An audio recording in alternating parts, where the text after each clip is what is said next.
Part 8. The Graves of Promises. The sky over West Darfur looked strangely calm that morning, a pale, dusty gold, the kind that usually means the heat will be merciless by noon. From afar, you could almost mistake the scene for peaceful. But if you walked closer, if you stepped past the abandoned farms and the skeletal remains of burned orchards, you would find the graves. Hundreds of them.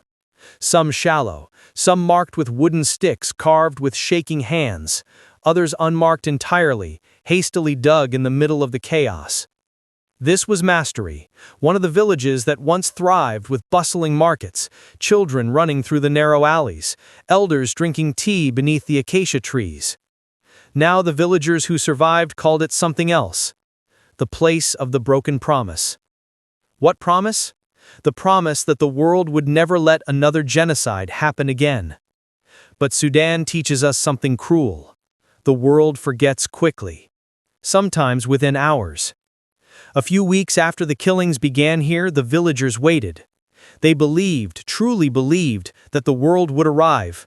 The UN trucks, the journalists, the diplomats who always speak of humanity in rehearsed voices. But no trucks came. No cameras came. No voices rose. Only the wind. Only the smell of burned grain. Only the silence of those who no longer had the strength to hope. One elder, Haj Musa, remembered standing at the edge of the village holding a white cloth, a signal for help. He held it from dawn to dusk. He held it until his hand began to tremble.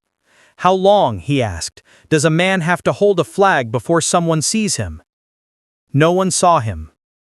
Across the sea, inside a tall glass building in New York, diplomats gathered around a polished table. They wore neat suits, held leather folders, and spoke in the careful language of international politics. Resolution? Sanctions review. Monitoring mechanisms. Need for verification. None of those words meant anything to the families bleeding in the sand. The Sudanese war had become what diplomats feared most. Inconvenient, complicated, politically expensive. And so, like many tragedies, it was buried beneath paperwork. A paper shield. Powerless. Weightless. Useless. In the refugee camp of Adre, a little girl named Muna sat on a blanket beneath a tarp that flapped endlessly in the desert wind. She had lost her father, her mother, 2 brothers. Aid workers tried to talk to her. They asked her name, her age. But Muna stayed silent. Then one day she whispered something, barely audible. I forgot their voices. That sentence broke the camp like a stone thrown into still water. Because everyone around her understood that pain. To forget is to lose someone twice. In a burned home in Genina, a man named Adam sifted through the ashes. He wasn't looking for gold, or money, or anything valuable. He was looking for something to tell him who he used to be. He found a melted tea kettle, a half-burned school notebook, a cracked mirror, a single sandal belonging to his daughter.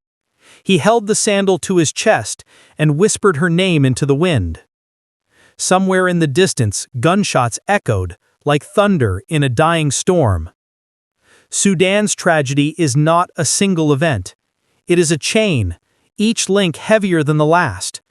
A massacre here, a village erased there, a displacement camp swelling into a city collapsing into hunger, hunger turning into death, then death turning into statistics, empty numbers read by people far away.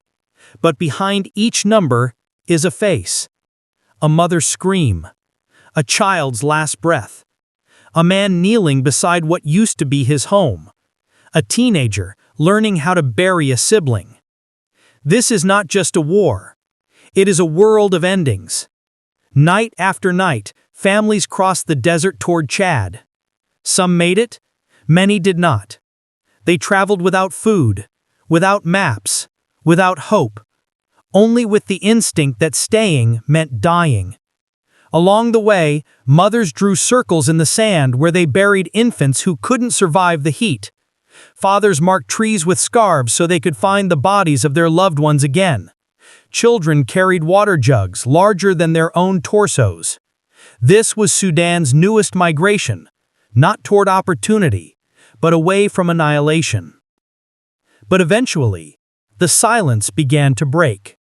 Not because the world suddenly grew a conscience, but because the bodies became impossible to ignore. Satellite images, smuggled videos, recorded screams, phone footage filmed in shaking hands beneath burning rooftops.